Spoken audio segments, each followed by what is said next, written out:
I like that line that you said is, are you growing your comfort zone? I really like that idea. People just like say, get out of your comfort zone. And it seems very frivolous in saying that, but I was like, are you growing your comfort zone? And that means, it made me think about the skydive that Kat said, Kat did. I've done one myself as well. And, I know through that, okay, I've done a bungee jump before, so I don't think skydiving was going to be that audacious in terms of much of a difference from that. And Tom and Ed, good to see you on as well. So it wasn't a massive thing for me, but I know that if I was going up there again, yes, there's still some nerves, there's still scaring, like public speaking and getting on stage and that sort of thing. Of course. You're always going to be have that fear inside you, or that buzz or that nervousness, because you are. But I think the more and more you do it, like you said, you're growing that comfort zone. You're just seeing things a lot more different, and as opposed to people that are sitting in the couch and being plonkers, right? And that's yeah, absolutely. So from a physiological point of view, so what happens is, again, we've said it a few times here today, our mind's role is to keep us safe, is to protect us. And it thinks that there's some danger. So at the highest level, there's two types of fear. There's danger and there's irrational fear. And danger is when you're in genuine danger. Something bad is about to happen, might get, potentially a truck's hurtling towards you, or, might be getting chased by a dog, or whatever, right? Genuine danger. The other types of fear are irrational fears. You touched on one: public speaking, asking that boy or girl out, putting in a low offer in property, making a sales call, having a difficult conversation, right? That's where there's irrational fear.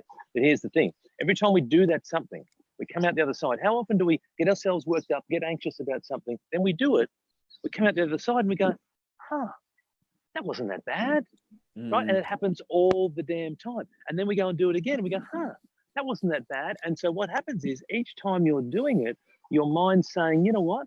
We're not in danger.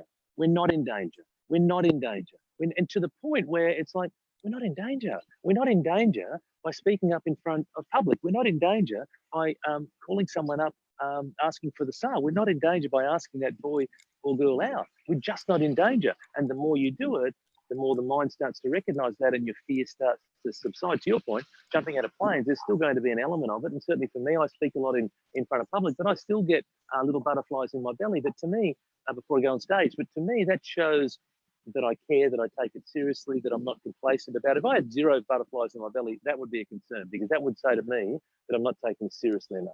And so there's nothing wrong with having little butterflies in the belly, but it's also about pushing through those and recognizing that you're going to be fine. You're going to be fine. That's great words, Tony. And through the Sunday Mindset session today, we've been talking about persistence, the whole thing about us having to change our sort of setup when it comes to Facebook now, because they've changed the setup within Facebook where you can't invite people onto the Facebook Live when remotely. So we've got that Zoom link, which you can see on Facebook Live right now. We've also talked about, not only in Tony, in our daily lives that we have issues come up, that each and every one of you will have the same sort of thing that happens. And shout out to Martin and Tracy who've just come on, and that's really important.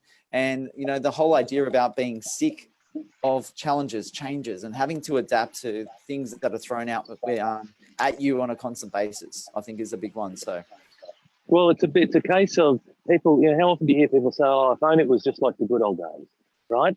Well, guess what? The good old days are gone. It's 2019 and the world is moving forward. And it's okay, sure, there's people out there who are romantic about the past, but that's not how it works anymore. That's not how it works anymore, right? So things are different and you need to adapt, because if you don't adapt, you're going to fall further and further and further and further behind, and you get more and more and more frustrated and angry. And there's a whole lot of wonderful things about change. Like there's a whole lot of some change. I get, some change is challenging, but there's a lot of awesome things about change and how much more efficient things are. Take, for example, here we are, you and I, on a Sunday morning. Now, 20 years ago, there's no way we could do this for starters. And you'd grab a phone, you'd have to do the thing in the middle, you'd have to hit the dial and whatnot, and that's what we're doing 20 years ago. Today, we're just out here, I'm out in the park, you're in the office, in not at your home office, you're in the city somewhere, at the Lifeline office, and we're watching each other, and the whole world is watching what we do. I mean, come on, there's so many wonderful, wonderful things. How good is it? Just getting on board and embracing all of this stuff. But the whole thing with persistence, which is the main theme of today, is that if you don't keep persisting, if you don't stay determined and stay focused, you're not going to get anything. You're going to get zero. It's that simple. So you have to keep going. You have to lock onto a goal, a dream, a purpose, whatever you want to call it for yourself. Lock onto that. It's not going to be easy. It's going to have ups and downs. There's a diagram that I quite often see around the journey of a business, and there's one diagram says, is it this, which is a linear line. The other one is this squiggle, right? It's all over the place and backwards and up and down, and that's the same as life. It's just not going to be a straight line. There's no straight lines, mate. There's no straight line, right? And but if you stop and you give up, then you get nothing. Donuts. So David said, I'm growing my comfort zone. Thanks for you guys for the encouragement. It was really good. Tony Gallagher has said, the people I met over the past week in the country in the 4-year drought, and many have not had income for years, they all live their life with change and just get on with it. They just get on with life. That's remarkable, isn't it? Yeah, look, it's amazing. It's amazing resilience, and I take my hat off to those people. So I grew up in a country town. I wanted to be a farmer when I was young, and I soon worked out that was going to be an incredibly difficult road, and also not really suited to my personality. But I grew up in a dairy community. You could have coached the cows. I could have, Luke. I could have coached them to automatically release the milk without having to go through that process. I'm such a weirdo. We established that earlier on, in fact. But it's exactly right. So it's like, God help the people they call up at Lifeline. What choice do those people that Tony's referring to out there in the drought-stricken areas of regional New South Wales? What choice do they have? You have no control over the weather, zero. Right, that's out of your control. So you've got to think about what is within my control. What can I do, given that I'm not getting any rain, which is out of my control? What are the things that I can do to keep moving? Well, what other things that they can do? I know one thing that they are doing.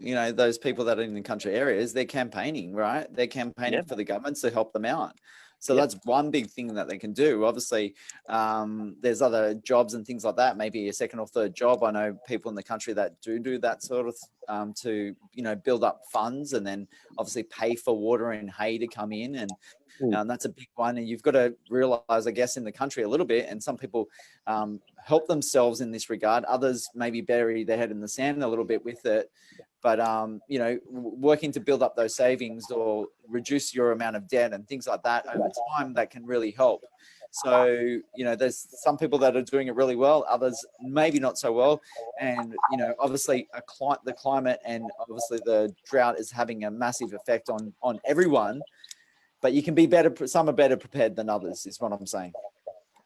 Yeah, look, and you could then say, correct. And then you could say the same around the poor people, going through the bushfires, right? And so it's like, well, the bushfires are happening, so let's not focus on the problem, focus on the solution. Always want to focus on the solution because the problem has happened. So here's the thing.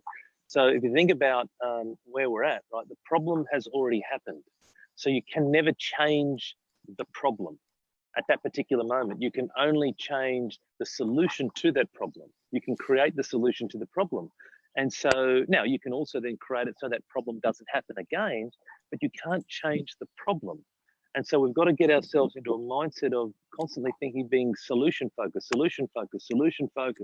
right? All the time, whether it be droughts, whether it be, and again, I'm not saying they're easy solutions. I'm not saying that fixing the drought is an easy solution. In fact, far from it.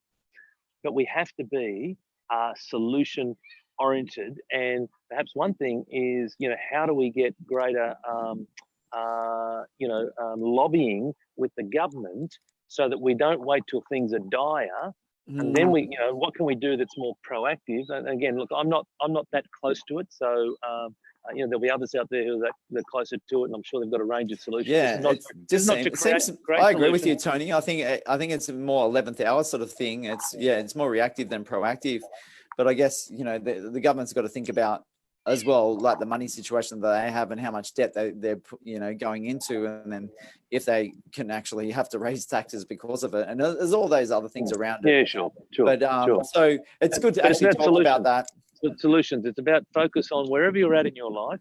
You don't need to be going through a drought or a bushfire. Wherever you're at in your life, recognize that the problem has happened. Yeah, You can't change absolutely. the problem, right? Absolutely. It's what can I do about it next? And that's the thing, whereas far too many of us are fixated on the problem and woe is me and I'm so upset and blah, blah, blah, blah. And it's like, it just will never change. You have to focus on the solution. And yeah, well, Tony Gallagher's actually said yes, they are campaigning, and the work of rural aid, which is really good. Awesome. And big shout out to Tony. I guess creating awareness, maybe helping out in those areas. I don't know the full extent of his work out there. He hasn't been able to get on a Facebook Live because of the coverage out in the country areas. But I look forward to hearing a little bit about that journey and that trip. I'm sure there's a lot of mindset thoughts around what's going on with those people out there, and huge, as well.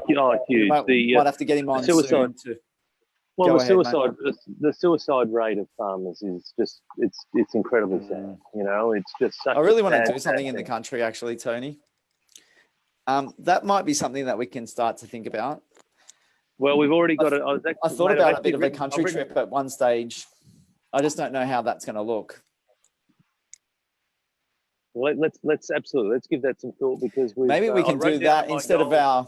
Maybe we can do that instead of our meet up in Brisbane or Sydney. We could actually just go and talk to people in the country.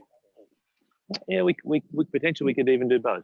So but let's you and I kick that around, and then we'll come back with a solution. So I've actually penciled in some dates as well for the new year that when I want to come down to Sydney. So I'll have a chat to you about those also, and then we could perhaps tie something in. I was thinking of doing a goal achievement day, and then following up the next day with a bit of a meet and greet and answering questions and doing a Sunday mindset session in the flesh, which I'd be really pumped about. Oh, that's exciting. All right, guys, we might wrap it up for today. And Tony, thanks again for bringing lots of gold. You know, I think the one thing to come out of one big thing for me to come out of it today is, are you growing your comfort zone? And guys, how are you growing your comfort zone? Kat said about skydiving. What is it for you? Maybe you can pop it in the comments down below. What is it for you, and how you're creating your, growing your comfort zone? So we can all maybe put something in there, and I'll add something, and then I'll get Tony to pop something in there as well. I know he's got the skydive up and coming, but maybe he can share something else with us as well. Yeah, happy to. Have a great Sunday, Tony, and have a great Sunday to everyone as well. Thank you, mate. Really appreciate it. Bye, mate. See ya. Bye.